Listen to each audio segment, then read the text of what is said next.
ঘটনাটি শুনেছি আমার মামার মুখে। ঘটনাটি 2008 সালের। মামার ভাষায় বলার চেষ্টা করছি।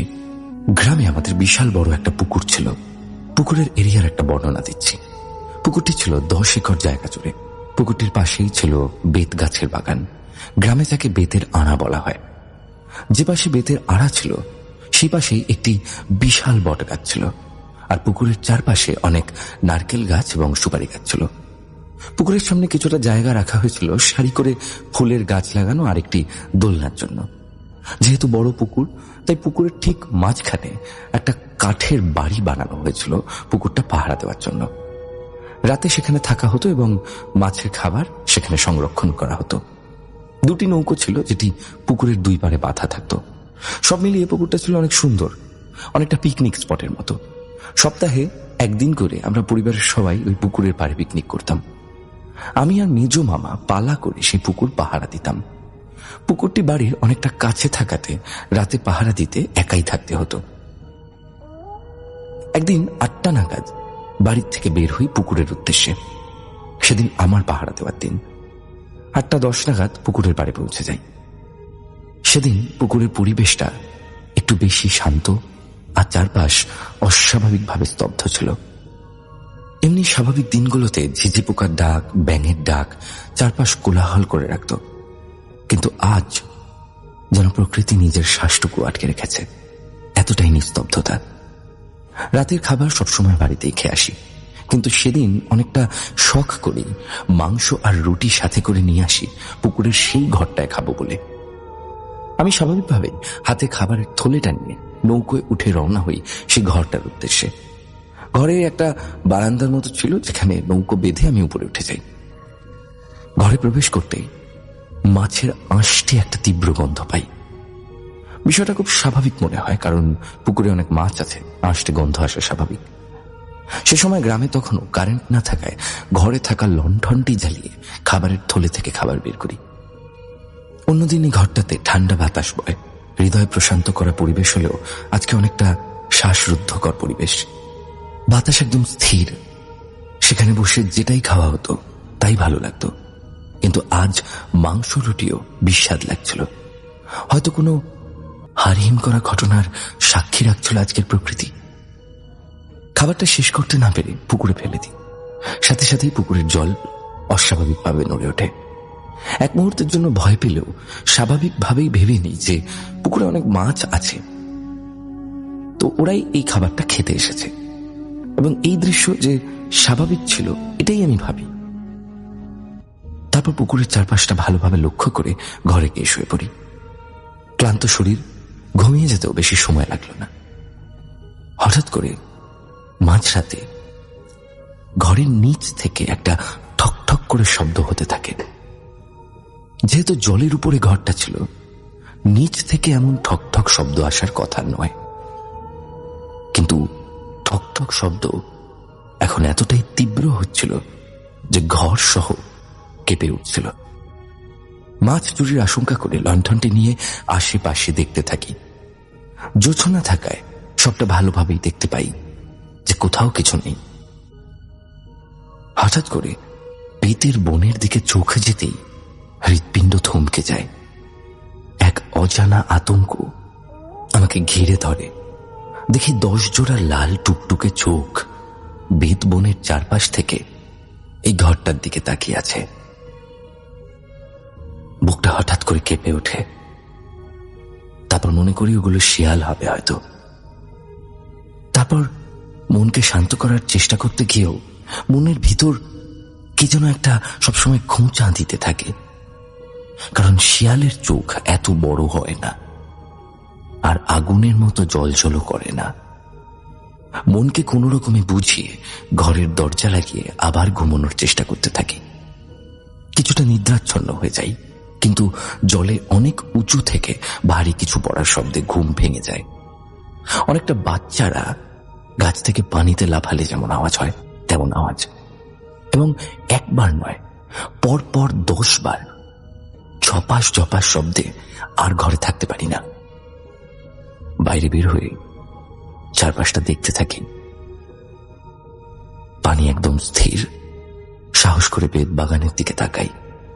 এবার আর কিছু দেখতে পাই না, কিন্তু আর সামনে বট গাছটাতে তাকাতেই যেন হাড়ে হিম হয়ে যায়। গাছের মগডালে বিশাল আকৃতির এক কালো অবয়ব পা ঝুলিয়ে বসে আছে, আর সেই লাল টুকটুকে চোখওয়ালা জন্তুগুলো টিকটিকির মতো গাছে উঠছে আর গাছ থেকে জলে ঝাঁপ দিচ্ছে। এই দৃশ্য দেখে মনে হচ্ছিল এর থেকে ভালো জ্ঞান হারানো। এ কি দেখছি আমি? এমন জীবজন্তু তো আমি কোনোদিনও দেখিনি। সে দ্বারা দিয়ে ক্রমাগত ঠান্ডা স্রোত নেমে যাচ্ছে। ছোট জন্তুর মতো অবয়বগুলো পানিতে ডুব দিয়ে মাছ ধরে আনছে, আর গাছে থাকা বড় অবয়বটিকে ছুড়ে দিচ্ছে। বড় অবয়বটি নোংরা ভয়ঙ্কর পিশাচের মতো কাঁচা মাছ ছিঁড়ে ছিঁড়ে খাচ্ছে। এসব দেখে ভয় আতঙ্কে সেখান থেকে পালানোর উদ্দেশ্যে নৌকোয় উঠতেই অবয়বটি আমার দিকে তাকায়। কি ভয়ঙ্কর তার চাহনি! বড় বড় লাল টুকটুকে চোখে হিংস্রভাবে তাকিয়ে মারাত্মক পৈশাচিক হাসি হাসছে, আর ছোট জন্তুর ন্যায় প্রাণীগুলো আমার দিকে তেড়ে আসছে। আমি শরীরের সবটুকু শক্তি দিয়ে নৌকোর বৈঠা বাইতে থাকি।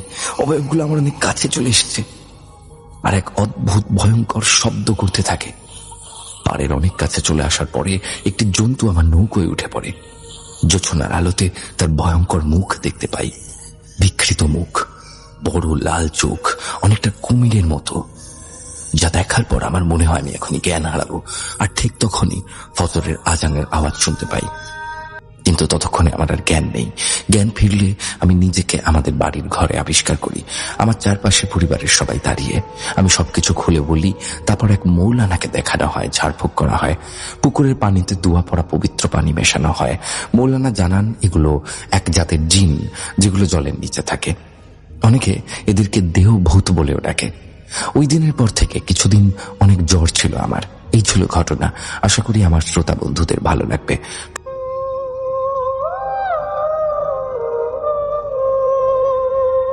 থ্যাংক ইউ রাসেল ভাই। এই ঘটনাটা ঘটে হচ্ছে 2007 সালে এবং মার্চের 4 তারিখে। সেদিন সব দিনের মতো তিনি বাসা থেকে অফিসে যান। অফিসে যাওয়ার পরে হঠাৎ করে দুপুরবেলা ফোন আসে যে তুমি তাড়াতাড়ি একটা হাসপাতালে চলে আসো। ঘটনাটা এরকম যে হাসপাতালে চলে যাবে, কাহিনী কি, উনি যে দেখে ওনার বাবা হসপিটালের ইমার্জেন্সির বাইরে পড়ে, মানে উনি একটা লাশ ইমার্জেন্সির বাইরে পড়া দেখে। ওই লাশের পাশে তার ওয়াইফ বসে কাঁদছে। আমি একটু ঘটনার আগে যাই। যে ভাইটার স্টোরি বলছিলেন তারেক ভাই, উনি নিশ্চয়ই ঘটনাটা শুনছেন। তার বাবা ছিলেন তার সাথে এবং তিনি ম্যারিড ছিল। তো তার ওয়াইফ ছিল, তার বাবা ছিল এবং তার একটা ছোট ছেলে ছিল ফ্যামিলিতে। তো তার বাবা তার রুমের মধ্যে সেদিন সকালবেলা নাস্তার জন্য, নর্মালি কি হয় ঘুম থেকে উঠে রাত্রে সকাল 9টার দিকে আমার বাবা সবসময় ড্রয়িং রুমে এসে পেপার পড়তেন। তো সেদিন আর কেউ আসছে না। তার ওয়াইফ, তিনি সকাল 8টার দিকেই বাসার থেকে বেরিয়ে যান অফিসের উদ্দেশ্যে। জ্যাম লাগে, এই জন্য বেরিয়ে যেতে হয়। প্রিয় লিসেনার, শুধুমাত্র বাছাই করা ভয়ঙ্কর ঘটনা শুনতে ভিডিওটি না টেনে শেষ পর্যন্ত দেখতে থাকুন। এই ভিডিওর মধ্যে আরজে রাসেল ভাই, আফরান ভাই, বাবু ভাই আরো অনেকেরই ভূতে প্রেমের যে ভয়ঙ্কর ঘটনাগুলো রয়েছে, প্রত্যেকটা ঘটনা বাছাই করে আমি এই ভিডিওর মধ্যে শেয়ার করছি। আপনারা ধৈর্য সহকারে প্রত্যেকটা ঘটনা শুনলেই বুঝতে পারবেন। এই চ্যানেলের মধ্যে এখন থেকে প্রতিনিয়ত বাছাই করা ভয়ঙ্কর ঘটনা শেয়ার করা হবে, তাই অবশ্যই আপনারা এই চ্যানেলটি সাবস্ক্রাইব করে নেবেন। তাহলে চলুন এই ভিডিওর মধ্যে একটি লাইক দিয়ে আমরা প্রত্যেকটা ঘটনা শেষ পর্যন্ত শুনে আসি। তো তার ওয়াইফ এমন সময় দেখে যে সকাল 10টা 10:30 বাজে, কি ব্যাপার এখনো বাবা আসছে না। তো তিনি নক করে তার শ্বশুরের রুমে। নক করার পরে দেখে যে রুমের ভিতরে কেউ নাই। আচ্ছা। তো রাতের বেলা তো তার সাথে একসাথেই ঘুমাতে গেল এবং রাতের বেলা ওই জায়গায় একসাথে গল্প করেছে ওই রুমে। বাবা নাই কেন? তো মনে করে ওয়াশরুমের দরজাটা লাগানো আছে, ভেতর থেকে সিটকেনি লাগানো। তো বোঝা যাচ্ছে যে ওয়াশরুমের ভেতরে তাহলে বাবা। তো উনি কয়েকবার মনে হচ্ছে আচ্ছা তো দেরি হয়েছে ঘুম থেকে উঠতে, হয়তো ওয়াশরুমে আছে। তো অনেকবার নক করে, তো দেখে যে ভেতর থেকে কোনো রেসপন্স নাই।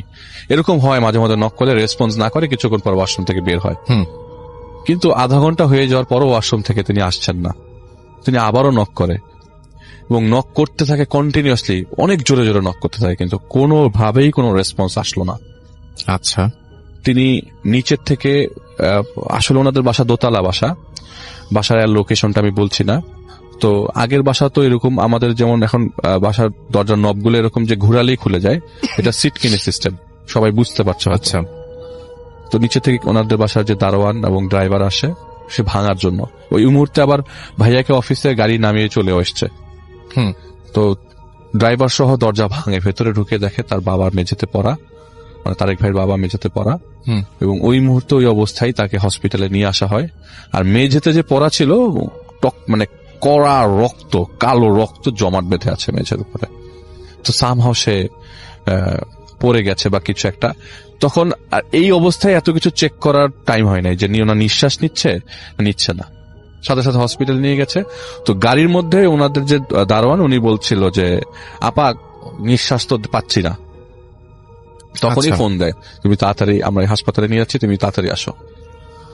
ভাইয়া তখন হাসপাতালে এসে দেখে যে ইমার্জেন্সির বাইরে একটা লাশ পড়া এবং তার ওয়াইফ কাঁদছে। ততক্ষণে ডাক্তার ডিক্লেয়ার করেছে তার বাবা মারা গেছে। মারা গেছেন এরকম ভাবে যে তখনও ওনার বাবার মানে উনি বলছে যে আমি তো কাঁদলাম, আমি তো দেখে পাগল হয়ে যাচ্ছি, আমার বাবা আমার সামনে লাশ অবস্থায় আছে, আমি জাস্ট ওনার বুকের উপরেই মাথা রেখে কাঁদনা শুরু করলাম, দেখি বুকটার মধ্যে এখনো গরম, মানে খুব বেশিক্ষণ আগে যে মারা গেছে তাও না, বুকটা এখনো গরম। তো ডাক্তার বলল যে এই ঘটনাটা ঘটেছে সকালবেলা, ভোরবেলার দিকে 6-7টার দিকে, আর ওনার হার্ট অ্যাটাক হয়েছিল, কার্ডিয়াক অ্যারেস্ট হয়েছিল। আচ্ছা, তো এরকম জিনিসটা খুবই স্বাভাবিক, মেনে নিতে পারছেন না, কিন্তু at the end of the day আপনাকে মেনে নিতে হবে। মানুষ মারা যাবে, এটা তো সত্য কথা। তো তারা প্ল্যান করে প্রোগ্রাম করে, বাসায় ডেড বডি নিয়ে আসে এবং আত্মীয় স্বজন একদম ভরে যায়, ডেড বডি মানে মানুষের ভিড় লেগে যায়। তাদের ঢাকায় প্রচুর আত্মীয় স্বজন, তাদের গ্রামের বাড়ি যশোরে, মানে গ্রামের বাড়ি বলতে তাদের বাড়ি আছে যশোরে, তাদের নিজেদের বাড়ি আছে যশোরে, আমি কোনো এলাকার নাম বলছি না। তো গুনগুন চলতে থাকে রাসেল ভাই যে কবরটা কোথায় হবে। আমার আসলে রাসেল ভাই ঘটনাটাই কবর রিলেটেড। লাস্টে একটা ছোট্ট টুইস্ট আছে যে কবরটা কোথায় হবে। সবাই এই জিনিসটা নিয়ে গুনগুন করছে যে তোমরা আসলে ঢাকায় দিতে পারো, আজিমপুরে দিতে পারো, তোমরা নিজেরা দেখলা, তোমরা কয়বার যশোরে যাও। ওনার আবার 2 ভাই, আরেক ছোট ভাই আরেক জায়গায় থাকে, আরেক এলাকায় থাকে। তো বড় ভাইয়ের সাথে বাবা থাকতো। তো একটা সময় ডিসাইড হয় যে না, আমরা আমাদের পারিবারিক গোরস্থান যশোরে নিয়ে যাব। তো ডিসিশন পাকা হয়ে যায় এবং তাদের এলাকা ভিত্তিক মসজিদে সেদিন রাত্রে রাসেল ভাই, আমাদের ঢাকা শহরে প্রচন্ড বৃষ্টি চলছিল এবং ওই দিন ছিল আপনার সাগরের নিম্নচাপ এবং বৃষ্টিটা কন্টিনিউয়াস বৃষ্টি, কখনো জোরে কখনো আসতে, কিন্তু বৃষ্টি কোনোভাবেই থামবার ছিল না। তো মসজিদ টাইপের জায়গা যেখানে খোলা রাস্তায় জানাজা দেবে এরকম সম্ভব না। তো যেহেতু সকালবেলায় মারা যায়, দুপুরবেলা জানাজা না হয়ে আসরের ওয়াক্তে জানাজা হয় এবং ডিসাইড করেছে আমরা আসরের পরপর রওনা দিব যশোরের উদ্দেশ্যে। আচ্ছা, তো আসরের নামাজ শেষ হয়, নামাজের সময় আপনার ওই মসজিদে আবার এখন যেরকম মসজিদে লাশ রাখার জায়গা বাইরে রাখে, একটা রুমের ব্যবস্থা করা, ওই মসজিদটাতে এই রুমের ব্যবস্থা করা ছিল না যে লাশটা যেখানে রাখবে। তো লাশটা মানে ডেড বডিটা মসজিদের ভিতরে নিয়ে যায়, তারেক ভাই বাবার ডেড বডি মসজিদের ভিতরে নিয়ে জানাজা হয়।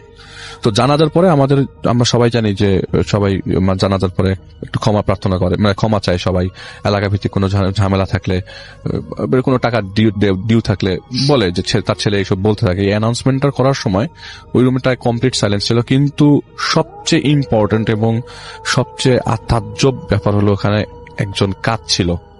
এই কান্নাটা কোনো পুরুষের কান্না না, মহিলা, খুবই ডিফারেন্ট কান্না। আচ্ছা, ওকে। আমি আগে একটা জিনিস বলে নেই, তার মা কিন্তু বেঁচে ছিলেন না, তার বাবা তার সাথে ছিলেন। তার মা 2001-এ মারা যান, আর ঘটনা 2007-এর। তার মানে অনেক আগেই মা মারা গেছেন। কিন্তু রাসেল ভাই এই কান্নাটা এমনও না যে মসজিদে তাদের সাথে কোনো মহিলা এসছে, তাদের বাসার পাশেই মসজিদ, তো মহিলারা সব বাসায় ছিল, কিন্তু মসজিদে সব পুরুষ মানুষ ছিল। তাহলে কান্নাটা কে করছে? আর ওই মুহূর্তে মানে ডেড বডিটা কফিনের ভিতরে ঢুকানো হয়নি, আমাদের সো কল্ড নর্মাল কফিন গুলা, বিদেশি কফিন না, কফিনে ঢোকানো হয় যেগুলো নরমালি হয়। আর যেহেতু বাইরে বৃষ্টি পড়ছে, ওয়েদারটা ঠান্ডা, তাদের এত ঝামেলাও হয় নাই যে গরমে নষ্ট হয়ে যাবে বা কিছু একটা, এমনি চাপাতা দিয়ে ব্যবস্থা করার হয়েছে আর কি। কিন্তু ওই মুহূর্তে মানে মসজিদের খাটিয়ার মধ্যেই লাশটা ছিল, কিন্তু ওইখান থেকে কেউ সামহাও কান্না করছে। এই জিনিসটা অ্যানাউন্সমেন্ট শেষ হয়ে যায় আর উনি খুব অবাক দৃষ্টিতে তাকায় থাকে, আসলে ঘটনাটা কি হচ্ছে। মানে তারেক ভাই, ওনার ছোট ভাই, ওনার ফুফাতো ভাই, ওনার খালাতো ভাই, সবাই কান্নাটা শব্দ পায়। কান্নাটা আসছে কোথা থেকে? মসজিদের ঠিক মাঝখান বরাবর কান্নাটা আসছে মসজিদ থেকে হঠাৎ করে। তারা খুব অবাক হয়ে যায় এবং অবাক হওয়ার একটা পর্যায়ে তারা ডিসাইড করে না এখন আর ডেড বডিটা কাউকে দেখাবো না, যেহেতু পুরুষ মানুষের লাশ অনেক আত্মীয় স্বজন না দেখলেও হসপিটাল মসজিদে বা জানাজার পরে দেখার চেষ্টা করে। বলে না এখন আর কাউকে ডেড বডি দেখাবো না, এখন ডিরেক্টলি কফিনে ঢুকে আমরা রওনা দিয়ে দেবো, এখন আমাদের যশোর পৌঁছতে হবে রাত্রের মধ্যে, আগামীকাল সকালবেলা আমাদেরকে কবরস্থ করতে হবে। তো তারা তাদের এইরকম লোকজন আসতে থাকে যে সবাই রিকোয়েস্ট করতে করতে বা রিকোয়েস্ট রিফিউজ করতে করতে সন্ধ্যা 6টা বেজে যায়, মাগরিবের ওয়াক্ত প্রায় কাছাকাছি। তো তারা রওনা দিয়ে দেয় এবং রাস্তার মধ্যে তারা মাগরিব পড়বে এরকম প্ল্যান করে। তো একটা সময় তেল নিতে হবে গাড়িতে, আর অ্যাম্বুলেন্সটা ওই মুহূর্তে তারা অ্যাম্বুলেন্সটা এখন যেরকম আপনার অ্যাভেলেবেল আপনার যে ফ্রিজিং কারগুলো, ওই সময় এত ফ্রিজিং কার অ্যাভেলেবেল ছিল না। তারা এই অ্যাম্বুলেন্স একটা অ্যাম্বুলেন্স কল করে এবং অ্যাম্বুলেন্সে ডেড বডি উঠায় দিয়ে তাদের সাথে টোটাল 6টা অ্যাম্বুলেন্স যায়। যে কজন লোক আত্মীয় স্বজন লাশ দেখতে এসেছিল অর্ধেক হয়ে যায় যশোরের নাম শুনে, আর সবাই তো যশোর যাবে না। তো এই জায়গাটায় সবাই যেত তাহলে একটা ভাল লাগতো যে আপনি একটু নিশ্চিন্তে থাকতেন, এত মানুষ যাচ্ছে। তখন এমনিতেও আপনার মানে সাহস দেওয়ার মতো লোক থাকে, এখন শুরু করেছে অলরেডি। হ্যাঁ, টোটাল মনে করেন পুরা মসজিদে ভরপুর মানুষ ছিল এলাকার লোকজন মিলে, কিন্তু টোটাল যাচ্ছে মাত্র 16 জন মানুষ যশোরে তাদের সাথে। তো 16 জনের জন্য 2টা গাড়ি, তাদের গাড়ি আর একটা গাড়ি ভাড়া করে যাতে একটু আরাম করে যেতে পারে। যশোর তো অনেক বড় রাস্তা, আর 2007 এত ভালো মানে ওই জায়গার রাস্তাটাও কিছু জায়গা ভাঙা ছিল। তো আমার ঘটনাটা বলার উদ্দেশ্য হচ্ছে যে তারা রওনা দিয়ে দেয় এবং রওনা দেওয়ার সময় টেনশন করতে থাকে যে লাশটা ঠিক মতো নিতে পারবো কিনা, এটা তার মনের মধ্যে থেকেই লাগে যে ঠিক মতো পৌঁছাতে পারবো নাকি আজিমপুরেই দাফন করে ফেললে ভালো হইতো। এই দোটানার মধ্যে তারা রওনা দিয়ে দেয় 2 ভাই মিলে, কারণ 2টা ভাই, তাদের কোনো বোন ছিল না। রাস্তার মধ্যে তেল নিয়ে তারা রওনা দেয়। এমন সময় বৃষ্টি নামা শুরু করে এবং রাসেল ভাই এমন বৃষ্টি যে গাড়ি উঠাই নিয়ে যাবে এরকম বৃষ্টি। আরিচা ফেরিঘাট পার হয়, তারা ডিসাইড করে যে তারা টাঙ্গাইল দিয়ে যাবে না, তারা আরিচা হয়ে যাবে। আরিচা ফেরিঘাট ক্রস করে, আরিচা ফেরিঘাট ক্রস করতে করতে তাদের অনেক সময় লাগে, কারণ আরিচাতে ওই দিন প্রচন্ড বৃষ্টি পড়ছে, ওই পাশের ফেরি এই পাশে আসছে না। তো তাদের সময় লাগে রাত্রে 9:30 মতো এবং আরিচাতে প্রায় 3 ঘন্টা 3.5 ঘন্টা। আরিচাইতে যাওয়ার পথে যে জিনিসটা সবচেয়ে বেশি আপনাকে ভাবাবে সেটা হচ্ছে আপনার ওই রাত হয়ে যায় তো সন্ধ্যা 7টা-8টা, অ্যাম্বুলেন্সের ভেতরের পজিশন ছিল যে ওনার ফুপাতো ভাই অ্যাম্বুলেন্সে তাদের সাথে লাশের গাড়িতে ওঠে এবং যে ভাই তারেক ভাই তার সাথে তার ফুপাতো ভাই পেছনে ছিল, আর তার ছোট ভাই যে সাদিক ভাই উনি সামনে বসে, আচ্ছা, ড্রাইভারের সাথে, এবং লাশ ছিল তাদের সামনে। তো তারা কোরআন শরীফ এবং মানে তারেক ভাই তসবিহ পড়তে থাকে এবং তার সাথে যে ফুফাতো ভাই উনি আবার কোরআনে হাফেজ ছিলেন, উনি কোরআন শরীফ পড়তে থাকে কন্টিনিউয়াসলি। এমন সময় ভেতর থেকে আরিচা তখনও পৌঁছায় নাই, ভেতর থেকে মনে হয় যে ভিতর থেকে কেউ হাতুড়ি দিয়ে পেরেক মারছে লাশের খাটের মানে কফিনের ভেতর থেকে। আচ্ছা, পেরেক মারছে যে মনে হয় যে এখনই ঢাকনাটা খুলে আসবে। তো এটা কি এরকম যে রাস্তার কিছুক্ষণ ঝাঁকির কারণে এরকম মনে হয়, ভেতর থেকে মনে হচ্ছে, ভেতর থেকে এটা কি ঝাঁকির কারণে মনে হচ্ছে? উনি খুব প্রপারলি খাটিয়ার দিকে তাকিয়ে থাকতে থাকে যে এটা কি শব্দটা আসলে খাটিয়ার ভেতর মানে খাটিয়ে বলে কফিনের ভেতর থেকে আসছে কিনা। মনে হচ্ছে কেউ পেরেক ভারী বাড়ি মেরে খুলছে। আরিচা ক্রস করার পর গাড়ি চলছে, হঠাৎ করে কি হলো, ওনাদের কফিনের উপরে ঢাকনাটা সরে কিছুটা ফাঁকা হয়ে গেল। আচ্ছা, এটা হয়েছে যে রাসেল ভাই একটা ভাঙা রাস্তার কারণে, আমি বলছি ভাঙা রাস্তার কারণে এটা সরে যায়। কিন্তু মজার বিষয়, ঢাকা থেকে রওনা দেওয়ার সময় ওই কফিনের 4 কোণায় 4টা বড় পেরেক মারা হয়েছিল যাতে কোনোভাবে কফিনটা এটা না সরে যায়। রাইট। কিন্তু এই 4টা পেরেক সরালোকে রাস্তার মধ্যে হঠাৎ করে ঢাকনাটা সরে যায় এবং তারা স্পষ্ট জিনিসটা দেখে যে ওনার বাবার মাথার যে গিটটা সেটা খোলা। গিটটা বেঁধে দেওয়া হয়েছিল ওই লাশ গোসল করানোর পরে মসজিদে নেওয়ার সময়, পুরা গিটটা খোলা, আমার একদম আলগা হয়ে আছে। তো তার ফুফাতো ভাই বললো আচ্ছা ঠিক আছে তুমি কিছু করো না, গিটটা খোলা রাখো, এরকমই থাকুক, তুমি উপরে ঢাকনাটা লাগাই দাও, কন্টিনিউয়াসলি আল্লাহকে ডাকতে থাকো। প্রায় 3 থেকে 3.5 ঘন্টা পর, প্রায় 3 থেকে 4.5 ঘন্টা পরে, রাত তখন 1:30 কি 2টা, রাস্তার মধ্যে সবাই থামে এবং ওনারা সিনক্রোনাইজ করে নেয় যে 3টা গাড়ি যাচ্ছে ওনাদের সাথে, ওরা যেন ফোন দিলে একই জায়গায় চলে আসতে পারে, মানে আপনার একটা জায়গায় এসে থামতে পারে, ওরা একসাথেই যাচ্ছে আর কি, কেউ আলাদা আলাদা যাচ্ছে না। তো ওনারা চা খাওয়ার জন্য থামে এবং যখন বাজে রাত 2টা-2:30, চা খাওয়ার জন্য ওরা থামে এবং চা খায়। চা খাওয়ার পরে গাড়িতে রওনা দেয় এবং কেউ খেতে ছিল না আর কি, খুব আহামরি খেতে ছিল না, কারণ মানুষ মারা গেছে কি খাবে, মানে মনও তো ওরকম ভাবে টানে না, আর কারোর সাথে কেউ ওরকম ভাবে আহামরি কথাও বলছে না, সবাই নিজ নিজ আপনার ইবাদতে ব্যস্ত, সবাই দোয়া করছে আর কি। তো রাস্তা দিয়ে যাওয়ার সময় চাটা খাওয়া শেষ, খাওয়ার পর তিনি রওনা দিলেন। রওনা দেওয়ার পরে হঠাৎ করে পথিমধ্যে রাসেল ভাই গাড়িটা বন্ধ হয়ে গেল। আচ্ছা। তো গাড়িতে সিগন্যাল দিল এবং রাস্তায় অনেকে হেল্প চাইলো এবং কন্টিনিউয়াসলি বৃষ্টি আসছে। এখানে বৃষ্টি কিন্তু একবারও থামে নাই, বৃষ্টি পড়ছে, গাড়ি থেকে নামতে পারছে না। আর যে ড্রাইভার ওই গাড়ির, সে যে চেক করবে, এত বৃষ্টি যে বের হতে পারতেছে না, বের হতে ভিজে যাবে। রাইট। তো একটা সময় ডিসাইড করে না, গাড়ির কি সমস্যা দেখতে হবে। আর মাইক্রোবাস, ওনাদের যে মাইক্রোবাস, ওইটার ইঞ্জিন তো সামনে, তো সামনে যেতে হবে। তো গাড়ি থেকে নামে যে না, আমি চেক করব। আর এর মধ্যে ওনারা ফোন দিয়ে বারবার চেষ্টা করছে যে দুইটা গাড়িতে, আর দুইটা গাড়ি যাদের সাথে ছিল তাদের সাথে কন্ট্যাক্ট করা, তোমরা কি আমার আগে চলে গেছো না তোমরা পিছনে আসো। এটা দোয়া পড়তে পড়তে একটা সময় খেয়াল করতে পারে না যে গাড়িগুলো আগে চলে গেল নাকি পিছনে রয়ে গেল। তো ফোন দিচ্ছে, ওইখান থেকে কেউ ফোন রিসিভ করছে না, একটাতে ফোন যাচ্ছে না, একটাতে ফোন রিসিভ করছে না। এমন সময় তাদের গাড়িতে ড্রাইভার এসে বললো যে এই তো মনে হয় ব্যাটারি পড়ে গেছে, স্টার্ট হবে না, এখনই স্টার্ট হবে না, একটা ব্যাটারি লাগবে, অথবা রাস্তা দিয়ে যাতে পথে কোনো গাড়িকে আটকায় ব্যাটারি সাপোর্ট নিতে পারে, সম্ভবই না।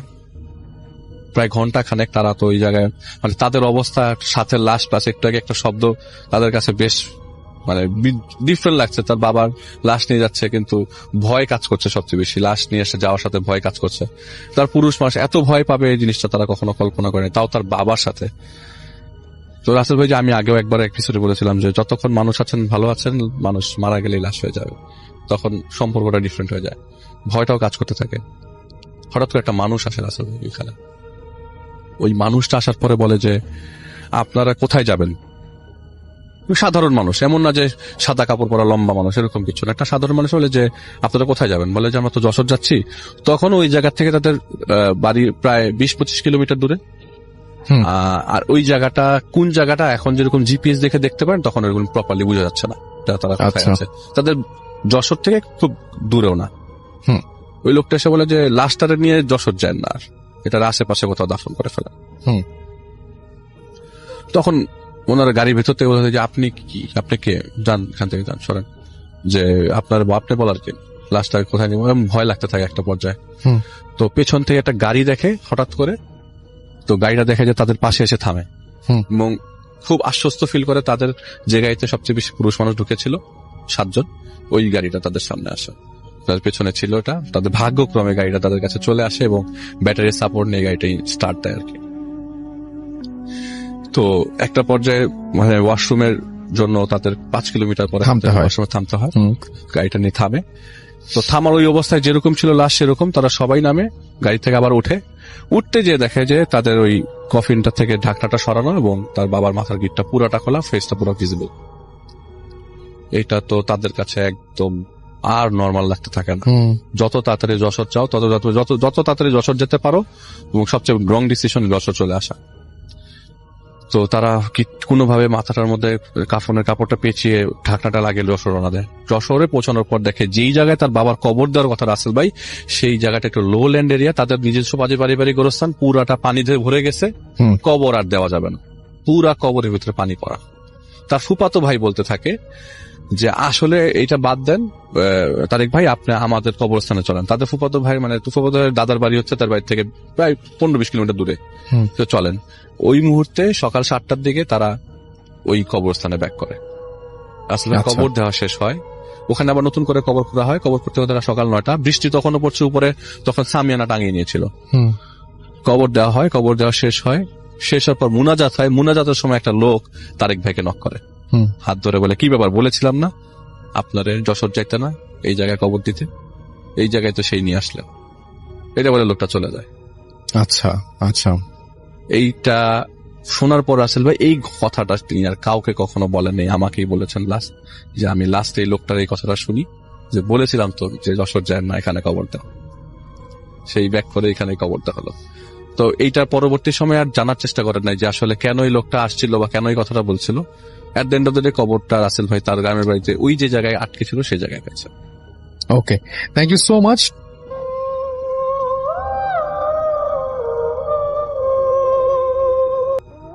ভাইয়া আসসালামু আলাইকুম। 2017 সালে দরবারে আমার সাথে এক চাচার পরিচয় হয়, তার বাড়ি কুষ্টিয়ার মিরপুর থানায়। তার কাছ থেকে আমি একটা ঘটনা শুনেছিলাম। ঘটনাটি আমি চাচার ভাষায় বলছি। 1995 সাল। খুব অভাব চলছিল গ্রামে, কারণ গ্রামের অর্ধেকের বেশি ফসলের জমি নদীতে বিলীন হয়ে যায়। তাই দুই ভাই মিলে ঢাকায় আশুলিয়ায় জিরাবো এলাকায় একটা ফ্যাক্টরিতে চাকরি নেই। বাড়িতে ফ্যাক্টরির টেলিফোন নাম্বারটা রেখে এসেছি বিপদে পড়লে যোগাযোগ করার জন্য। বেশ ভালোই চলছিল। 3-4 মাস পর ছোট ভাইকে দিয়ে টাকা পাঠাতাম। তাই গ্রামে দুই ভাই বেশি একটা যেতাম না। ঘটনার দিন রাতে দুই ভাই ওভারটাইম করছিলাম, কারণ কাজের চাপ খুব বেশি ছিল। হঠাৎ ম্যানেজার এসে আমাকে আর আমার ছোট ভাইকে ডেকে বলল, তোমাদের আর কাজ করতে হবে না। তোমাদের গ্রাম থেকে তোমার চাচা টেলিফোন করেছিল, তোমার বাবা মারা গেছে। তোমরা দুই ভাই এখনই রওনা করো। ম্যানেজার বেশ কিছু টাকা দিলে আমাদের হাতে, এবং তখন রাত 11:30 মতো বাজে। দুই ভাই রুমে না গিয়ে বাস ধরে নবীনগর চলে গেলাম।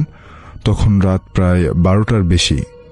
নবীনগর পৌঁছে দেখি রাজবাড়িগামী বাসটি অনেক আগেই ছেড়ে গেছে।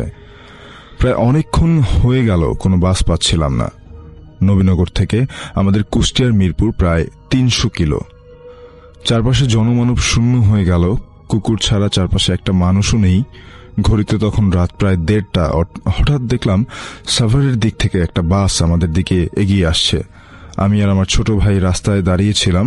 বাসটা ঠিক আমাদের দুই ভাইয়ের সামনে এসে দাঁড়ালো। ভেতর থেকে একজন সাদা জুব্বা ও টুপি পরিহিত লোক নেমে এসে বলল, ভাই আপনারা কি কুষ্টিয়ার মিরপুরে যাবেন? আমরা 4-5 না ভেবে মাথা নাড়িয়ে বাসের ভেতরে উঠে গেলাম। দেখলাম বাসের ভেতরে 20 থেকে 25 জন প্যাসেঞ্জার বসে আছে। অবাক করা ব্যাপার হচ্ছে, তাদের সবার গায়ে ছিল জুব্বা ও মাথায় ছিল সবুজ রঙের টুপি, এবং প্রত্যেকের চেহারা ছিল খুব ফর্সা এবং নুরানি। আমার জীবনে আমি এত সুন্দর চেহারার মানুষ কখনো দেখিনি। আমরা দুই ভাই 2 সিট নিয়ে বাসের মাঝের সিটে বসে পড়লাম এবং বাস ছেড়ে দিল। বাসটা মোটামুটি ভালো গতিতে সামনের দিকে যাচ্ছিল। সাধারণত বাসের প্যাসেঞ্জার সবাই কিন্তু সবার সাথে মোটামুটি কথা বলে, কিন্তু এখানে কেউ কারোর সাথে কোনো কথা বলছিল না। কিন্তু এত রাতেও বাসের মধ্যে সবাই জেগেছিল। ধামরাই পাড়ি দিয়ে রোডের পাশে বিশাল একটা বিলের কাছে এসে বাসটা আবার থেমে যায়। সেখানে থেকে আরো 15 থেকে 20 জন লোক বাসে ওঠে। তাদের প্রত্যেকের পরনেই ছিল জুব্বা এবং টুপি। বাসটা আবার চলতে শুরু করে। এক পর্যায়ে আমি আর আমার ছোট ভাই ঘুমিয়ে যাই গভীর ঘুমে। হঠাৎ আমার ঘুম ভেঙে যায়। ঘুমটা ভাঙার কারণ হচ্ছে সুন্দর একটা স্মেল। বাসের মধ্যে এত সুন্দর সুগন্ধ কোত্থেকে ভেসে বেড়াচ্ছিল এটা আমি বুঝতেই পারিনি। আর এত সুন্দর স্মেল আমি কখনো এর আগে অনুভবও করিনি। এবং দেখলাম সবাই সবার সাথে এত রাতেও কথা বলছে। তারপর আমি আবারও ঘুমিয়ে পড়ি। হঠাৎ একজন পাঞ্জাবি জুব্বা পরা লোক আমাকে এবং আমার ছোট ভাইকে ডেকে উঠায় এবং বলে, ভাই আমরা মিরপুর সদরে চলে এসেছি। দুইজন নেমে দেখি, হ্যাঁ আমরা আমাদের মিরপুর সদরে চলে এসেছি। পকেট থেকে টাকা বের করে ভাড়া দিতে চাইলাম, কিন্তু তারা ভাড়া নেবে না। অনেক রিকোয়েস্ট করার পরেও ভাড়া নিল না। বাস থেকে নামার পর বাসটা আবার ঘুরে চলে যায়। কিন্তু আমার চোখটা আটকে যায় ঘড়ির দিকে। আমি স্বপ্ন দেখছি না তো। মাত্র 2:05 বাজে। আমি যেন আকাশ থেকে পড়লাম, কারণ মাত্র 30 মিনিটে নবীনগর থেকে কুষ্টিয়ার মিরপুর 300 কিলো পথ পাড়ি দেওয়া কোনোভাবেই স্বাভাবিক বিষয় না। আসলে মাথা তেমন কাজ করছিল না। কি ঘটে গেল সেদিন ভ্রুক্ষেপ না করে দুই ভাই কোনো মতে নিজেকে সান্ত্বনা দিয়ে হাঁটা শুরু করলাম।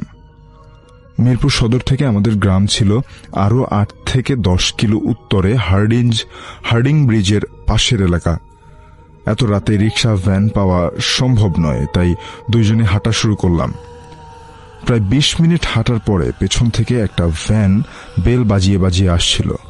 ভ্যান চালক আমাদের সামনে এসে বলে, ভাই আপনারা কই যাবেন?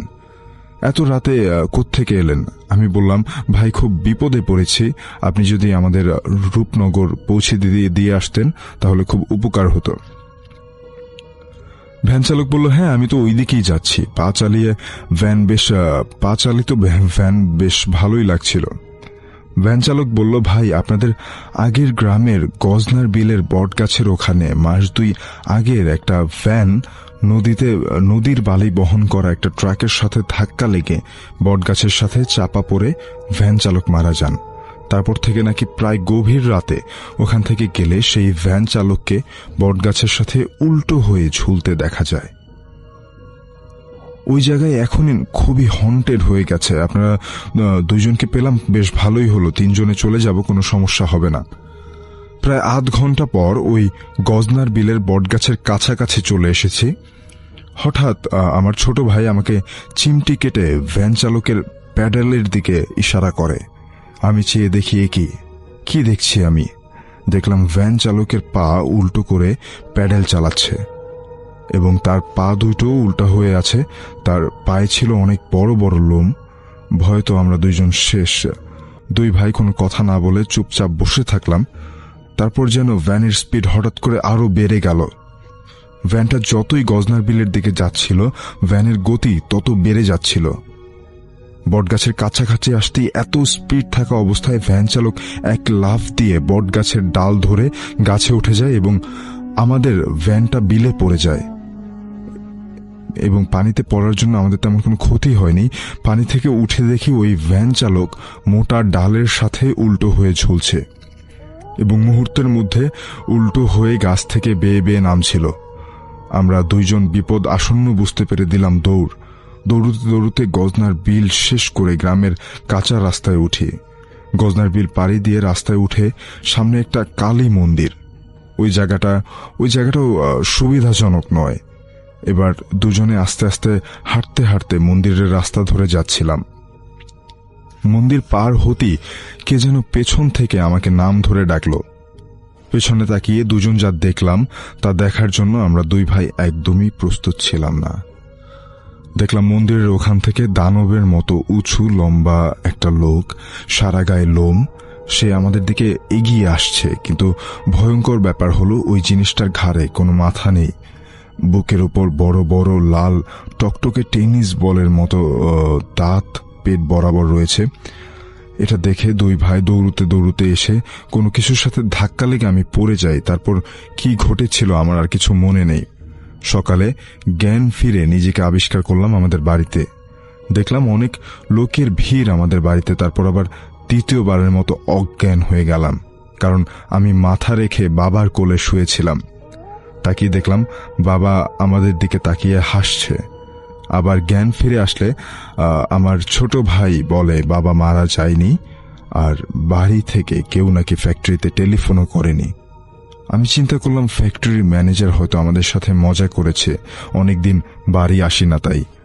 পরে শুনতে পেলাম ওই গলা কাটা জিনকে দেখে আমরা 2 ভাই যখন দৌড়চ্ছিলাম তখন আমার ছোট ভাই অনেকটা এগিয়ে গিয়েছিল আমার থেকে, কিন্তু আমি গাছের সাথে ধাক্কা লেগে পড়ে যাই। আমার ছোট ভাই প্রায় বাড়ির কাছে এসে আমাকে না পেয়ে বাড়ির থেকে বাবা, কাকা এবং আরো কয়েকজনকে নিয়ে আমাকে খুঁজতে বের হয়।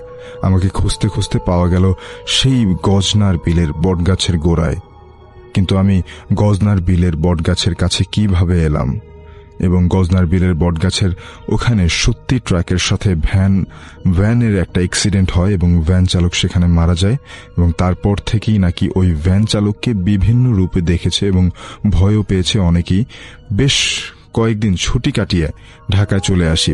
এসে ম্যানেজারকে আমি প্রশ্ন করলাম যে এই বিষয়ে তিনি কেন মজা করলেন।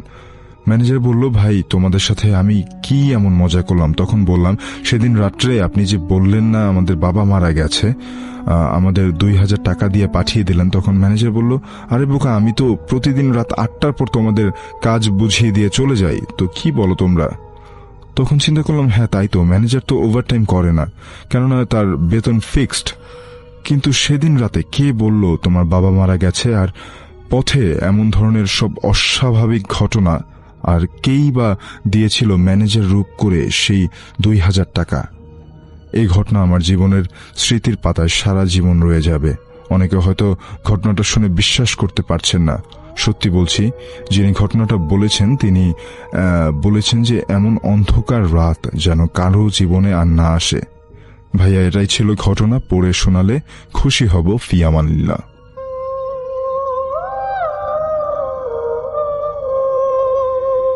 দিদির ডেলিভারি ডেটে গিয়ে এলো, দিদির পেটে অসহ্য যন্ত্রণা শুরু হলো। দাদাভাই ঠিক করলো দিদিকে হাসপাতালে নিয়ে যাবে এবং সাথে সাথে একটা গাড়ি ভাড়া করা হলো। দিদিকে হাসপাতালে নিয়ে যাওয়ার ব্যবস্থা করা হলো। কিন্তু হসপিটালে যাওয়ার পথেই অর্ধেক রাস্তায় সবটা এক নিমেষের মধ্যে শেষ হয়ে যায়। দিদি ব্যথায় ছটফট করতে করতে হাসপাতালে নিয়ে যাওয়ার পথেই শেষ নিঃশ্বাস ত্যাগ করে।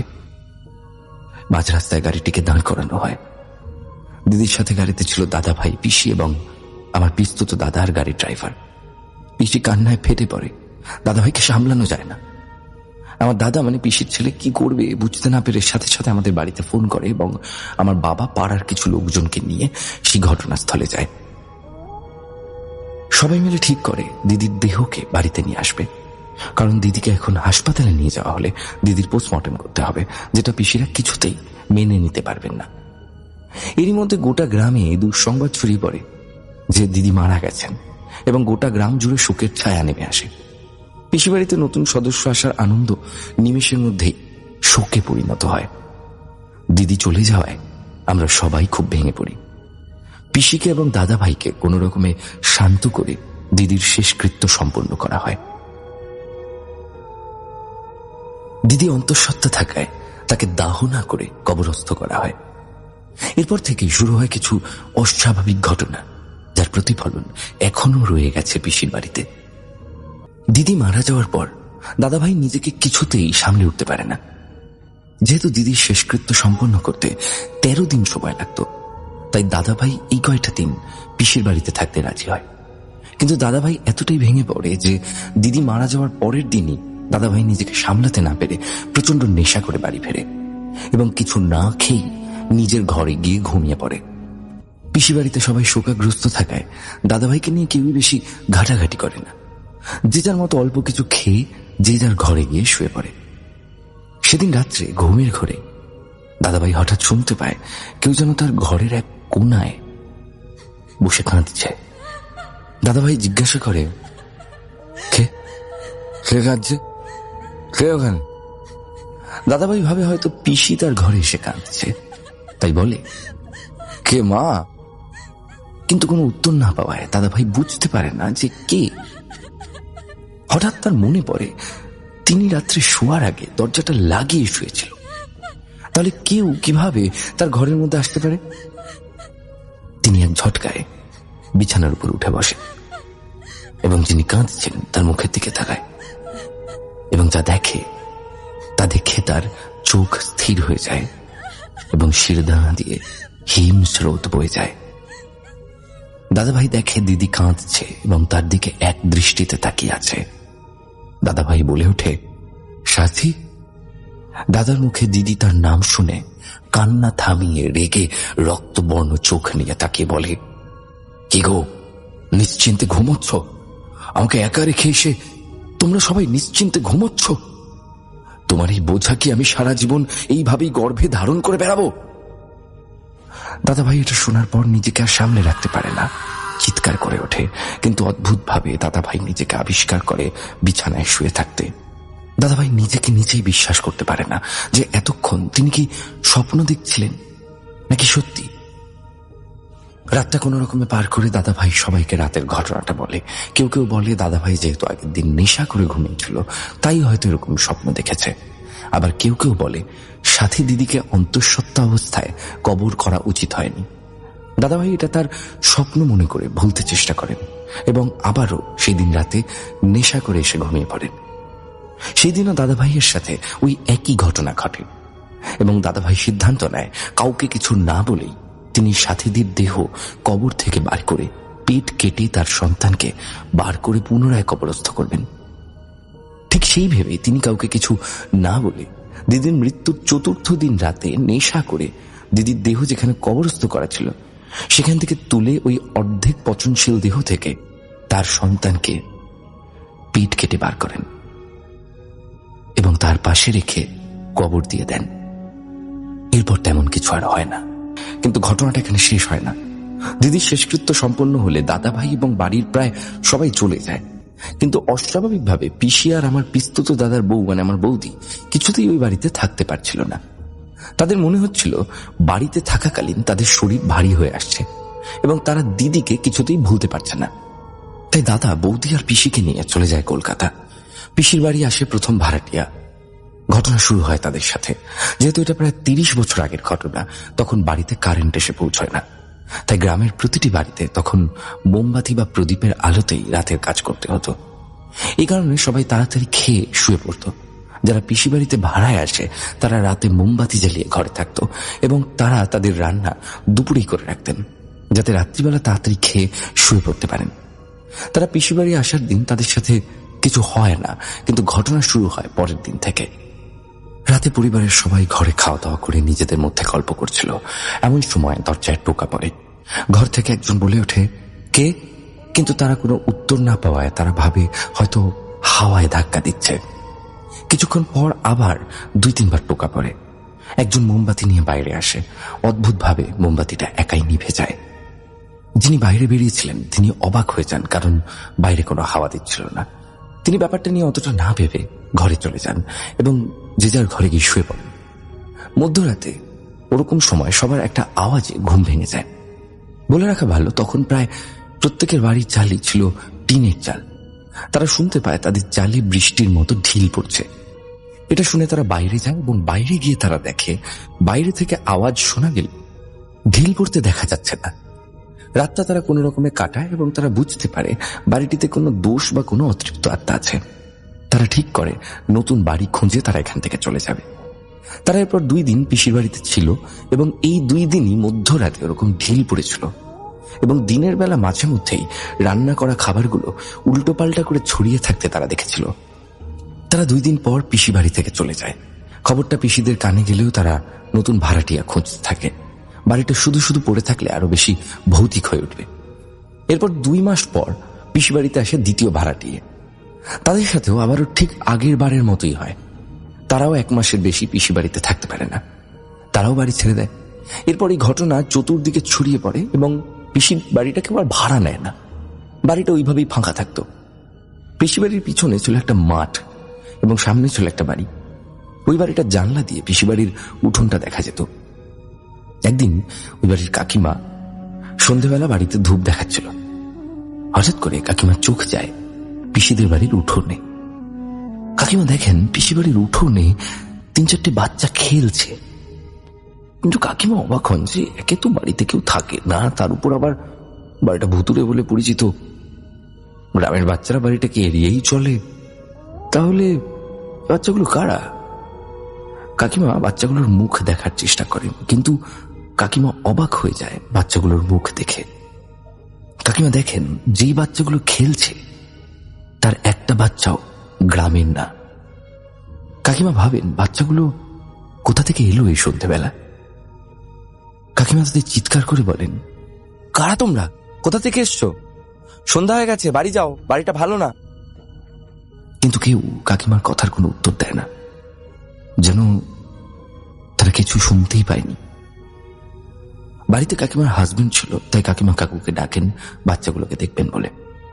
কাকু পাশের ঘর থেকে কাকিমার আওয়াজ শুনে তাড়াতাড়ি আসেন এবং কাকিমা কয়েক সেকেন্ডের জন্য কাকুর দিকে তাকিয়ে ইশারা করে বাচ্চাগুলোর দিকে দেখাতে যাবে, ঠিক তখনই কাকিমা চেঁচিয়ে ওঠেন এবং ধূপদানিটা হাত থেকে পড়ে যায়। কাকিমা দেখেন এতক্ষণ যে বাচ্চাগুলো ওখানে খেলছিল কয়েক সেকেন্ডের মধ্যেই তারা বাতাসের মধ্যে মিলিয়ে গেল। বাড়িটা আগের মতোই খা খা করছে, কোথাও কেউ নেই। এরপর থেকে গ্রামের আরো মানুষ, এমনকি এই 30 বছর পরও রাস্তা দিয়ে চলাফেরা করা মানুষ ওই বাচ্চাগুলোকে খেলতে গিয়ে দেখতে পান। কিন্তু অস্বাভাবিকভাবে বাচ্চাগুলোকে কেউ চিনতে পারে না এবং কেউ যদি ডেকে অন্য কাউকে দেখাতে যায় তাহলে নিমেষেই বাচ্চাগুলো হাওয়ার মতো মিলিয়ে যায়। এমনকি বাচ্চাগুলোকে ডাকলেও চোখের নিমেষে তারা উধাও হয়ে যায়। এই ছিল আজকের ঘটনা।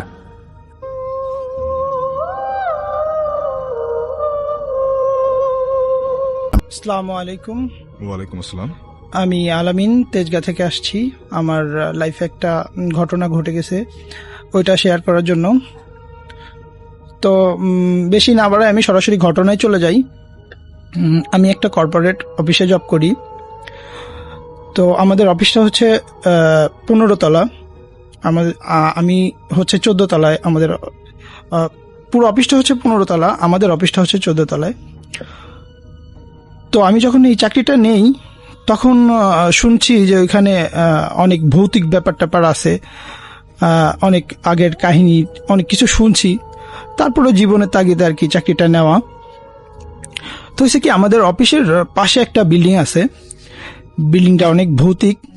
ওইখানে অনেক বড় একটা বাড়ি, পুরো বাড়িটাই শুধু একজন মাত্র মহিলা থাকে, আর পুরো বাড়িতে কেউই থাকে না। তো বাড়িটা অনেক বড়, লাইট টাইটও কিছু জ্বলে না, দিনের বেলায় শুধু একটা মহিলাকে দেখা যায়, আর সামনে একজন দারোয়ান থাকে, দারোয়ানও রাতে থাকে না। তো ওই বাড়িটার পাশেই আমাদের অফিসটা। তো বেসিক্যালি হয়েছে কি, আমাদের এখানে শিফট বাই শিফট ডিউটি। তো আমার রাত্রে ডিউটি পড়ছে, তো আমি আর আমার কলিগ রাত্রে ডিউটি করতেছি। তো প্রথম কিছুদিন এরকম কিছু হয় না আমার সাথে। কয়েকদিন যাওয়ার পরে আমরা একটা শব্দ পাচ্ছি যে উপর থেকে কেউ সিঁড়ি দিয়ে নামলে, যে জুতা স্যান্ডেল পরে যে নামে, ও একটা শব্দ হয়। ওটা কিন্তু বোঝা যায় যে একটা মানুষ উপর থেকে নিচের দিকে নেমে আসতেছে, সিঁড়ি দিয়ে একটা শব্দ হয়। তো আমরা শব্দটা পাচ্ছি, তো পাইলে আমরা ঘাবড়াই গেছি যে এত রাত তখন 1-1:30 এরকম, সঠিক টাইমটা আমার মনে নাই, তবে 1-1:30 ভিতরে এরকমই হবে। তো শব্দ পাচ্ছি, বাট কেউ আসতেছে না সামনে। তো আমরা করলাম কি, ওই আমার সাথে যে কলিগ ছিল ওনাকে বলতেছি যে এত রাতে তো কেউ এইখানে আসার কথা না, যেহেতু আমাদের বিল্ডিং এর নিচে দুইটা গেটই তালা মারা থাকে, নিচে সিকিউরিটিটা থাকে, এত রাতে কেউ ঢুকতে দিবে না সিকিউরিটি, প্লাস গেট তালা মারা, আর সাদের গেট তো সন্ধ্যার পরপরই তালা দেওয়া হয়ে যায়। তো আমরা খুব ঘাবড়াই গেছি যে এত রাত্রে কে আসবে। তো আমরা গেছি, একটু উপরে উঠে গেছি যে হয়তো 15 তলাটা ফাঁকা, মানে ওখানে কোনো অফিস হয় না এখনো। তো আমরা যে দেখলাম মোবাইলের লাইট টাইট দিয়ে দেখলাম যে না, কেউ নাই। তো ওই দিন আমরা চলে আসছি। আবার তার 2-3 দিন পর আবার এরকম হচ্ছে, হলে আমরা আবার যাই, আবার যেয়ে দেখি কিছু নাই। তো এরকম 2-3 বার হওয়ার পরে একদিন হয়েছে কি, বেসিক্যালি অন্য দিন আমরা 3-4 জন থাকি, তো ওই দিন আমরা পুরো অফিসে 2 জন। তো আমরা আবার ওইরকম রাত 1-1:30 বাজে, তো এরকম শব্দ পাচ্ছি। তো 2 জন তো আর একটু ভয় তারপরে শব্দ পাচ্ছি, কেউ নাই। পরে আমরা আবার গেলাম, যে জিনিসটা দেখলাম শাফিন ভাই, সেটা আপনাকে মানে বইলা বুঝাইতে পারবো না। আমি যে এখন বলতেছি, আমার পুরো শরীরের পশমগুলা দেখেন খাড়া হয়ে গেছে। জি, আমি দেখতেই পাচ্ছি। জি, আমি ভিতর থেকে অনেক, দেখেন আমি ঘাম ছেড়ে দিছি, আমার কপালে ঘামটা হয়ে যাচ্ছে। তো যেটা দেখলাম আর কি, মানে আমি তো দেখে স্ট্রং আছি, কিন্তু আমার সাথে যে ছিল ও দেখে সাথে সাথে সেন্সলেস হয়ে পড়ে যায়। তো পড়ে গেলে আমি দেখে মানে আমিও স্তব্ধ হয়ে গেছি, বাট আমার সেন্সলেস হয় নাই। আমি দেখি মানে বিভৎস একটা মহিলা, মানে হাসতেছে, দাঁত নাই, ওনার শুধু মাড়িটা আছে, আর চেহারা মানে বিকট চেহারা, আর চুলগুলো ছাড়া, সাদা একটা কাপড় পরা। তো আমার সাথে যে ছিল ও তো সেন্সলেস হয়ে পড়ে গেছে। যখন আমি ওকে ধরতে যাচ্ছি, এখন দেখি কি ওই মহিলাটা আমার দিকে হাত বাড়াই দিতেছে। তা উনি আমার থেকে না হলেও 5-7 গজ দূরে, তো মনে হচ্ছে যে ওনার হাতটা লম্বা হয়ে আমাকে ধরতে গেছে। তখন আমি করলাম কি, মানে ওরে আমি উঠাবো কি, আমি নিচে দৌড়ায় চলে আসলাম। যখন আমি অফিসের ভিতরে দৌড়ায় এসে আমার গেটটা লক করে দিয়ে আমি আমার অফিসের ফোন থেকে সবাইকে ফোন টোন দিয়ে নিচে থেকে তাড়াতাড়ি সবাইকে নিয়ে আসলাম। ওনারা যখন উঠে আসতেছে, কথা টথা শুনতেছি। তারপর ওনারা যখন আসলো, আমি ওনাদের আসার পরে আমি গেট টেট খুলে বেরোলাম, বেরোয় ওনাদেরকে সবকিছু বিস্তারিত বলে এখানে নিয়ে গেলাম। নিয়ে দেখি যে ওই সেন্সলেস ওই অবস্থায় পড়ে আছে। তো ওনারে তারপর নিচে আনার পরে দেখলাম কি, যে ওনার শরীরে মানে কিছু দিয়ে ব্লেডের আঁচড় দিলে যেরকম চিহ্নগুলো পাওয়া যায় না, তো এরকম আঁচড়ের চিহ্নগুলো ওনার শরীরে। তো তারপর আমরা পানি টানি দিয়ে ওনার সেন্স আসলো। আসার পর তারপর আমি আর কি ওই চাকরিটা ছেড়ে দেই। মানে জীবনের একটা মায়া আছে যে আমার সাথেও তো আজকে হয়েছে, আমি বেঁচে গেছি।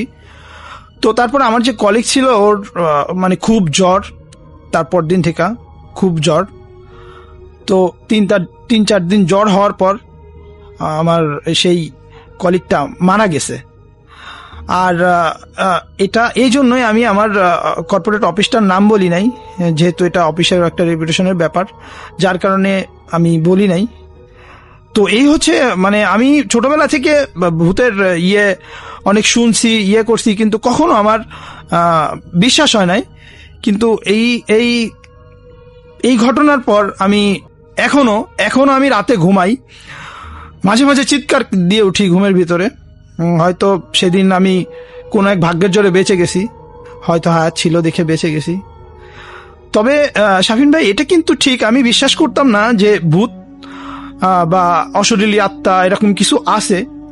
কিন্তু আমার লাইফে এই সামনাসামনি ঘটনার পর আমি মানে এখন খুবই, আমার দিনগুলো খুবই ইয়েতে যায়।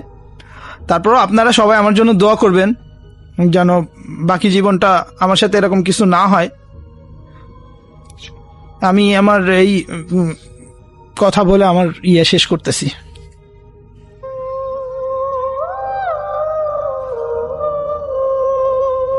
আমার নাম মোহাম্মদ মাহফুজ সর্দার জুয়েল। আমার দেশের বাড়ি গোপালগঞ্জ, কাজুলি ইউনিয়ন, বজরগাতি গ্রাম।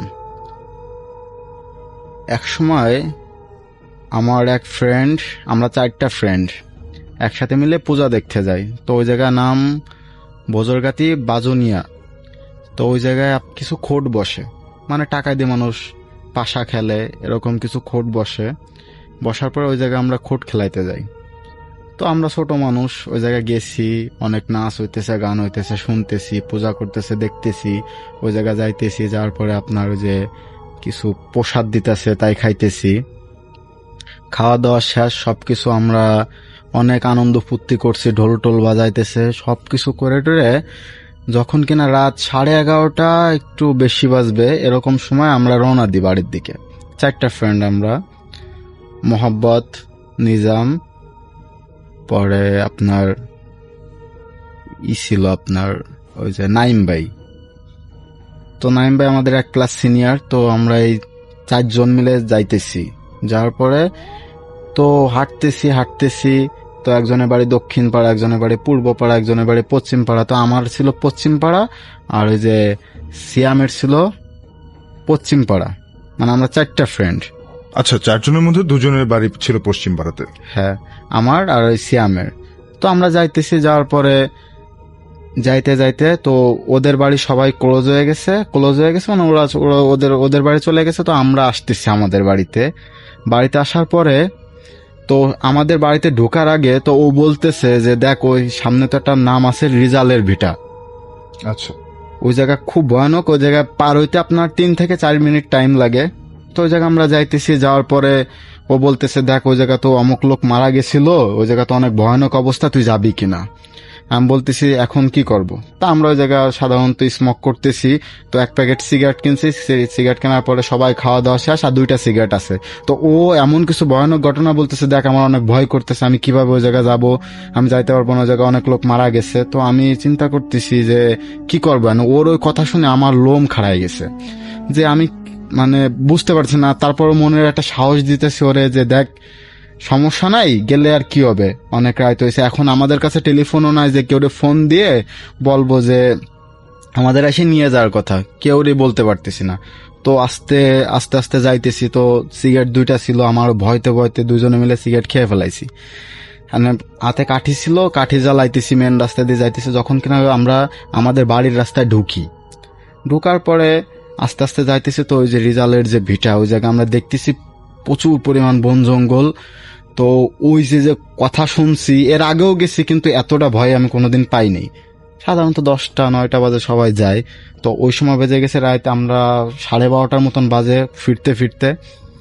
তো ওই জায়গায় আমরা যাইতেছি, যাওয়ার পরে এখন ও বলতেছে, মানে ও আমার হাত ধরতেছে, আমারও অনেক ভয় লাগতেছে যে কি করব আমরা। তো আস্তে আস্তে আমরা যাইতেছি। যাওয়ার পরে এখন কি করব বুঝতেছি না। তো হঠাৎ করে যাইতেছি তো ও যখন কিনা আমরা বাগানের ভিতরে ঢুকি, কেবলা 5 থেকে 7 সেকেন্ড এরকম হাঁটছি আমরা। হাঁটার পরে আমরা গেছি ওর ভিতরে যাওয়ার পরে এখন হঠাৎ করে বলতেছে যে তুই আমার থাবা কেন মারলি। আচ্ছা, মানে ও বলছে যে আপনার যে বন্ধু বলছে যে তুই আমাকে কেন চড় মারলি। হ্যাঁ, তো আমি বলতেছি যে কই আমি তো তোর চড় মারি না। তখন আমার আরো ভিতরে ভিতরে অনেক ভয় লাগতেছে। ও কি বলে যে আমি ওরা চড় মারছি, মানে আমি তো তোর কোনো কিছু করি নাই, তা তুই এগুলো কেন বলতেছিস। পরে ও আমার ধাক্কাইতেছে, তুই আমার কেন চড় মারলি। তো অত রাত এখন আমারও মানে অনেক ভয় কাজ করছে, অনেক আমার ধাক্কাইতেছে। আমি বলতেছি দেখ তুই শান্ত হ, আমার আসলে এরকম আমি তোর করি নাই, তুই একটু শান্ত হ। তো ও আমার কোনো কথা শোনে না, জোরে জোরে ধাক্কাইতে তো সাইডে একটা বাথরুম ছিল, পুরান আমলের একটা বাথরুম। ওই জায়গা কেউ বেশি একটা ইউজ করে না, বেশি কি কেউ এখন ওই জায়গা যায় না। তো ওই বাথরুমের সাইডে আমি পড়ে যাই, মানে ও এমন জোরে ধাক্কা দেয় আমি পড়ে যাওয়ার পরে আমি জোরে চিৎকার দিই যে এরকম আমার তো সিয়াম তো মেরে ফেলালো, আমি কি করব। তো ও বলতেছে যে তোরে মারিয়ে ফেলাবো। ও এরকম ভাবে করতেছে, আমারে আসবে। এর ভিতরে বাড়ি থেকে সবাই মিলে লাইট নিয়ে বেরোছে। অতি জোরে চিৎকার মারার কারণে বাড়ি থেকে সবাই লাইট নিয়ে বেরোচ্ছে যে কি হলো। বলতেছে জুয়েল তোর কি আছে, তোর কোনো ভয় নাই, তুই দাঁড়া ওই জায়গায়, আমি আসতেছি। আমরা সবাই মিলে আসতেছি, মানে জোরে জোরে চিল্লাইতেছে আর ওরা সবাই মিলে দৌড়ে আসতেছে। কারণ কি গ্রামে যদি এরকম কেউ যদি ভয় পায় তাহলে জোরে জোরে চিল্লাইলে তার একটা সাহস বাড়ে। তার এরকম মানে এরকম তো অনেক ঘটনাই ঘটছে, ঘটার পর এরকম আমাদের করে। তো সবাই মিলে দৌড়ে আইছে। তো আমার দাদি আইছে ওই জায়গায়, রিজাল দাদা সবার আগে বেরোয় গেছে। তো রিজাল দাদা মারা গেছে। রিজাল দাদা এসে আমার জোরে ধরছে, ধরার পর বলতেছে এই তোর কোনো ভয় নাই, তুই চুপ থাক, আমরা এই যে আসি না ওই এমনি ওটাই কিছু না, তোর সাথে আর কি করছে এই করছে না। আমি তো ভয়তে শেষ যে কি হলো আমার সাথে, মানে আমি তো কিছু বুঝতেছি না, আমার লোমটম খাড়াই গেছে। তো ও সাইড দিয়ে বলতেছে যে ও কই, আমি বলতেছি ও কো আমার কেন মারলো, ও কে। আমি বলছি কে, সিয়াম তো এই জায়গায় ছিল।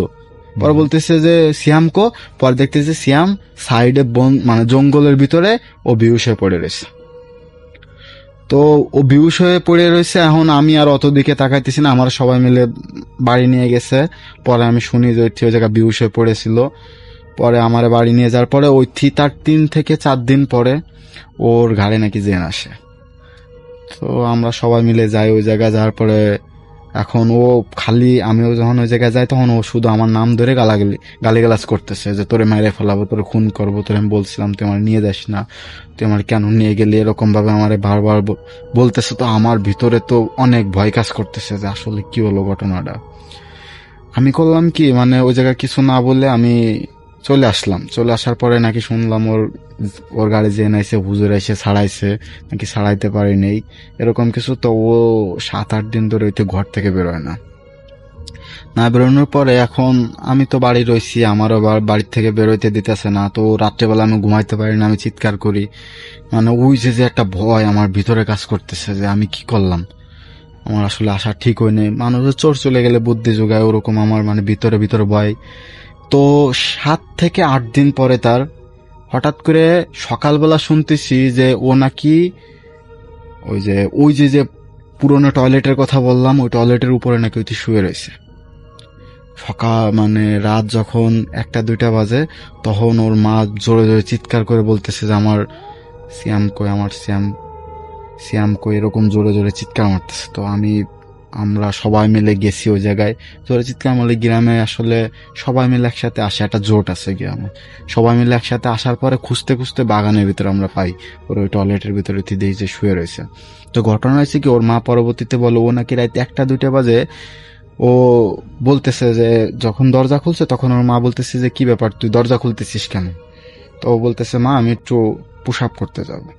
তো বলতেছে আচ্ছা তো যা। ওর মা ও উঠে নেই, অনেক নাকি ঘুম পাইছিল। তো মায়ের মন বুঝেনি, তো কামড় দিছে। তারপর হচ্ছে রাত 1-2টা বাজে তখন ওর মা জোরে জোরে চিৎকার মারে বলতেছে যে আমার সিয়াম কই গেল।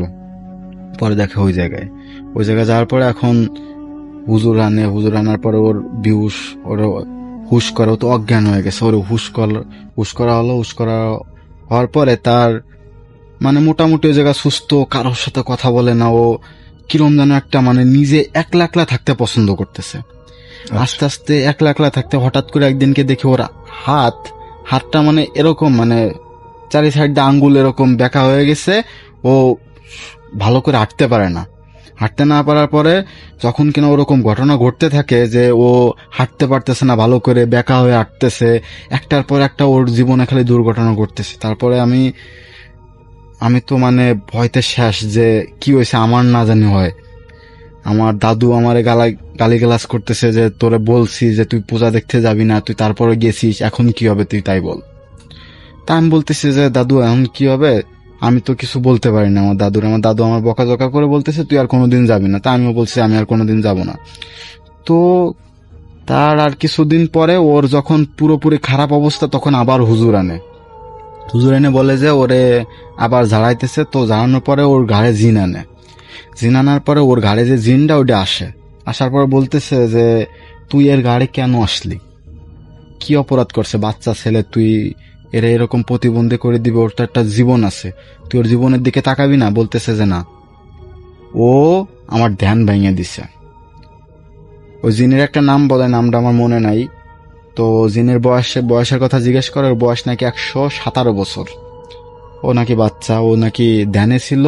তো আমরা দুজন যখন হাইটে যাই না, হাইটে যাওয়ার পর একটা ওই যে গ্রাম অঞ্চলে সাধারণত যে নারকেল আছে না, নারকেল পচে যে নিচে পড়ে থাকে, একটা খোলা বলে আমরা, তো ওইটা দিয়ে ওইটি জোরে দেখার পরে জোরে একটা মানে আস্তে করে ওর যখন পায়ে বাঁধে ওইটি সিটেন দিয়ে ফেলায় দেয় ওই যে ওয়াশরুমের পাশে, ঠাস করে ওই জায়গা যে পড়ার পরে নাকি ওই কারণে নাকি ওর ধ্যান ভেঙে যায়। এই কারণে ওই তো ওর উপর রাগ হয়ে ওরে এমন অবস্থা করছে ভাই, আপনি না দেখলে বিশ্বাস করবেন না। এখন ওইতে বাইসে আছে আমাদের মাঝে, ও পুরা প্রতিবন্ধী হয়ে গেছে, ভালো করে হাঁটতে পারে না। কথা বলতে গেলে আমি যদি ওরে জিজ্ঞেস করি তুই কেমন আছিস, কয় মানে নিজের মানে বলতে পারে না যে ভালো আছি, এইটুক ভাষা বলতে পারে না। এখন তার এরকম অবস্থা। এই যে আমার একটা ঘটনা ছিল ভাই।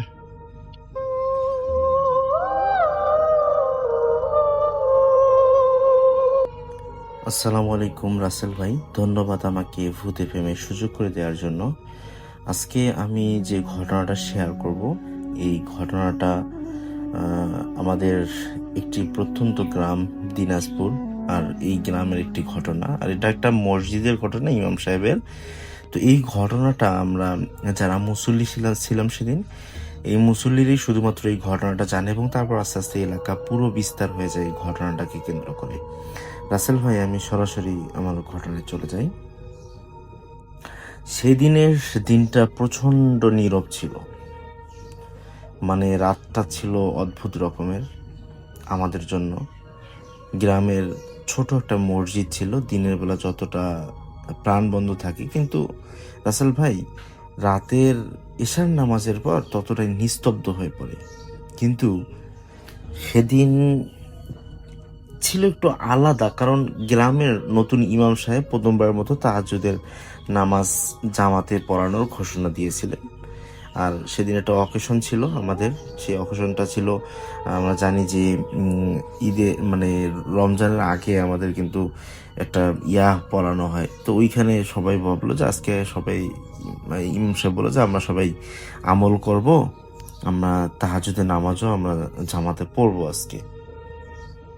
তো মসজিদটা আমাদের কিন্তু বেশ পুরনো একটা মসজিদ রাসেল ভাই, চারপাশে বাঁশঝাড় আর একটা বিশাল বট গাছ মসজিদের একদম পাশেই, যার নিচে দিনের বেলাতেও মানে কেউ একা দাঁড়াতে চাইতো না, এরকম বিশাল বড়। কিন্তু হ্যাঁ, একটা কেমন ঠান্ডা ওখানে থাকে, আর একটা গম্ভীর একটা জায়গা। অনেকে বলতো ওই জায়গায় কিছু একটা আছে, কিন্তু কেউ কখনো প্রমাণ করতে পারেনি। আর অনেকে বলতো রাসেল ভাই যে এই মসজিদের মানে জিন ওই বট গাছে থাকে, রাতের বেলা তারা আসে, আর এসে মানে নামাজ পড়ে বা তাদেরকে ডিস্টার্ব করলে তারা ঝামেলা করে।